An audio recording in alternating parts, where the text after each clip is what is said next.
On a day when my husband, who usually remains in his room, had stepped out briefly, the intercom at my house began buzzing incessantly. I answered the door to find my mother-in-law standing there, visibly excited. Surprised by the unexpected visit, I asked, "Hello, mother-in-law. What brings you here at this hour?" "First of all, you should answer the intercom promptly. Making me wait is quite impolite, don't you think?" "I apologize. I was caught up with some work." "Work? It's hard to believe you're doing anything substantial from home. I suspect you're just lounging around, aren't you?" "That's not the case at all. I am genuinely busy with my work." "I don't want to hear any excuses. You live a comfortable life here every day, benefiting from my son's high salary, and I find it unfair. My son and I plan to start a new chapter here, just the two of us. Please make arrangements to move out." With a self-satisfied grin, she pulled a piece of paper from an envelope and handed it to me. "Here, take a look," she said. The document was marked Divorce Papers, with my husband's section already completed. "Wait, are these divorce papers?"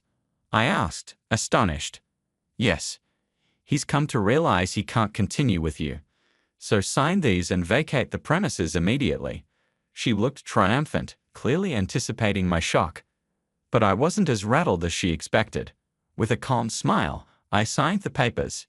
Internally, I found her misunderstanding amusing. She had no idea what was really going on. "My name is Nancy.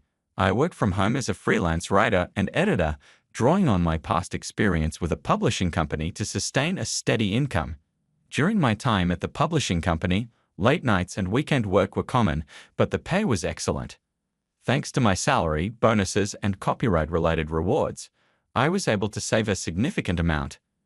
Despite the inherent instability of freelancing, I've been able to live comfortably. I met my husband, Dylan, while we were both employed at the publishing company.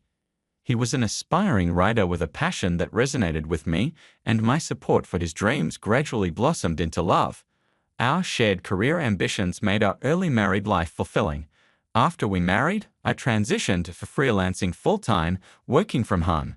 I had believed that my husband and his family understood and valued my career and income. However, over time, it became clear that they struggled to appreciate the nature of my work. My in-laws, holding more traditional values, found it difficult to grasp the concept of working from home and viewed freelancing as unstable compared to Dylan's steady employment, leading them to undervalue my contributions. Dylan began bragging to his parents about his success as a renowned writer, which only intensified my in-laws' cold attitude towards me. Whenever we met, their sarcasm was evident. They'd remark, "Oh, it's Nancy, who never seems to work. What brings you here today? Looking for a job recommendation?" "Mother-in-law, if you're worried about our living expenses, I assure you I'm earning well, so there's no need for concern," I replied.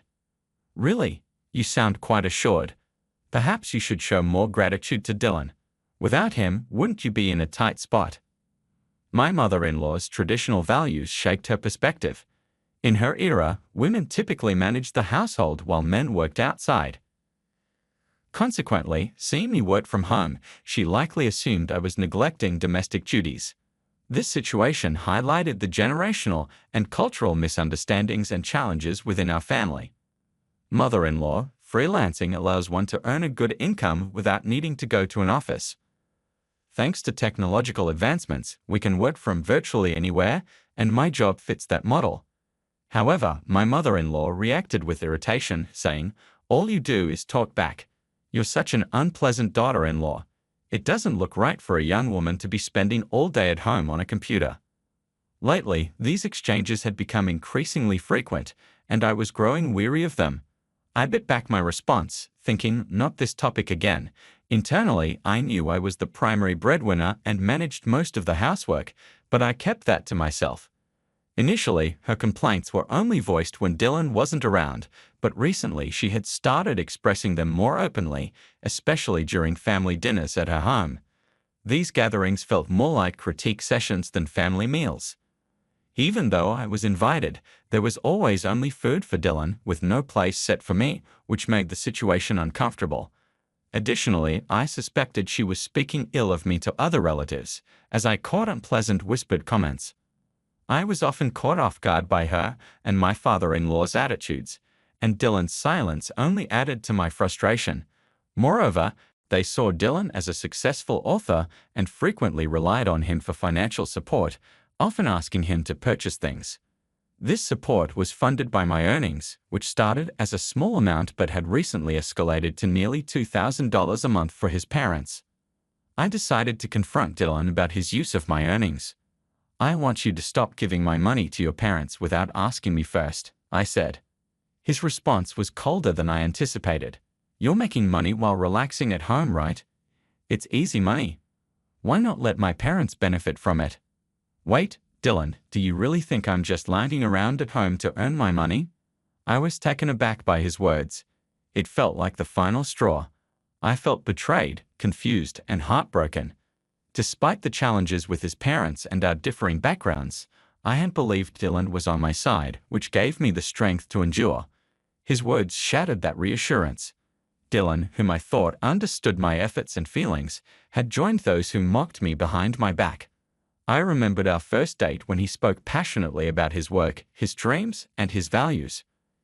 His enthusiasm and sincerity had drawn me to him. But lately he seemed to have lost that drive, spending his days aimlessly, often absorbed in games. This new side of him was a stark contrast to the person I had fallen for. Games aren't inherently bad, but his obsession with them had led him to neglect his passion for writing, which both saddened and injured me. I began to question whether I could continue my future with Dylan.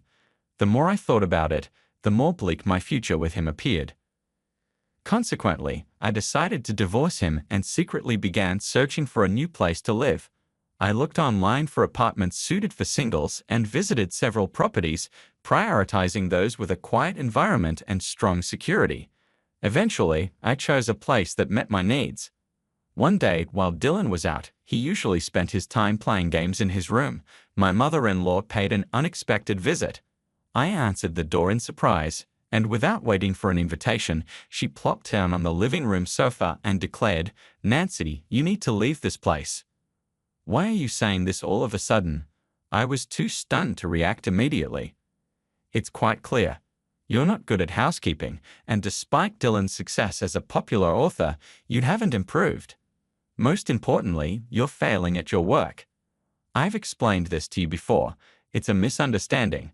I tried to clarify. But my mother-in-law cut me off with a placid smile.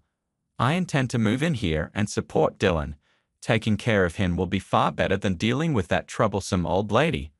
"Are you referring to Dylan's grandmother?" "Yes, that's the one. Even though I've done so much for her, she's always finding fault and showing no gratitude. I'm fed up with it. If I move in, I can look after Dylan, allowing him to focus on his work without any interruptions. Isn't that great?" With that, she pulled a piece of paper from the envelope she was holding. "So, would you please leave this house immediately?" I accepted the divorce papers she offered. They were already signed by Dylan. "Did Dylan actually sign these?" I asked, disbelief in my voice. "Yes," she said, a hint of amusement in her tone. "I suggested to Dylan that a divorce might be best for both of you. It seems he was quite eager to agree, as he signed them without a second thought." The events unfolded rapidly. I gathered my pre-packed bags and decided to move into a new apartment immediately.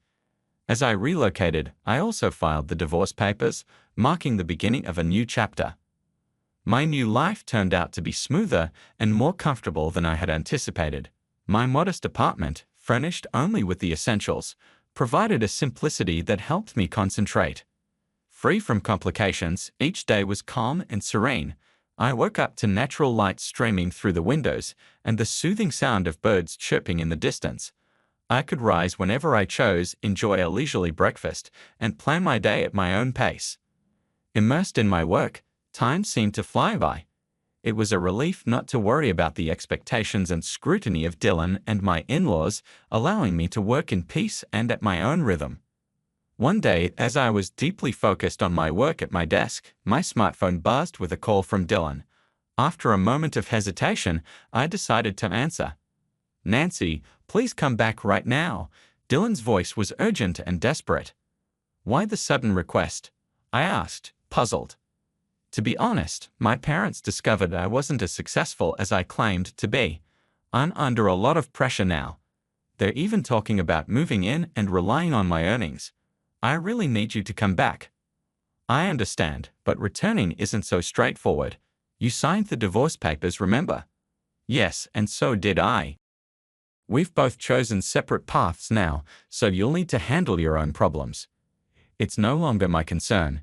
His voice was tinged with a mix of desperation and sorrow, but I remained firm. We've gone our separate ways. I could hear him sigh heavily on the other end. I get it, but since the divorce, I've faced many difficulties and significant expenses. I need help with costs like care fees for our parents and compensations for the disruptions caused.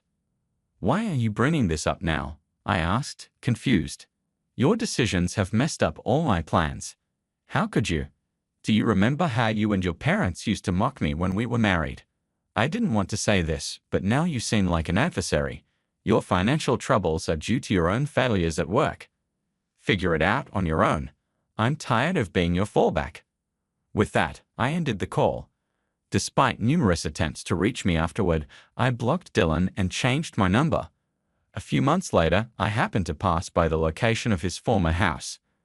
Instead of the house, there was now an empty lot. A nearby resident filled me in on the recent turmoil, mentioning that the police had been called several times. The neighbor's words seemed to carry the weight of the situation. You must have had a tough time too. There must have been a lot of upheaval leading to the loss of his house. I stood there for a moment, reflecting on the past. The outcome seemed like a form of karma. Dylan's small deception had led to a consequence more dramatic than any fiction he might have written. From that point on, I resolved to live with honesty, sharing my feelings and thoughts openly without pretense. No matter how difficult things became, I understood the importance of truth and valuing genuine emotions.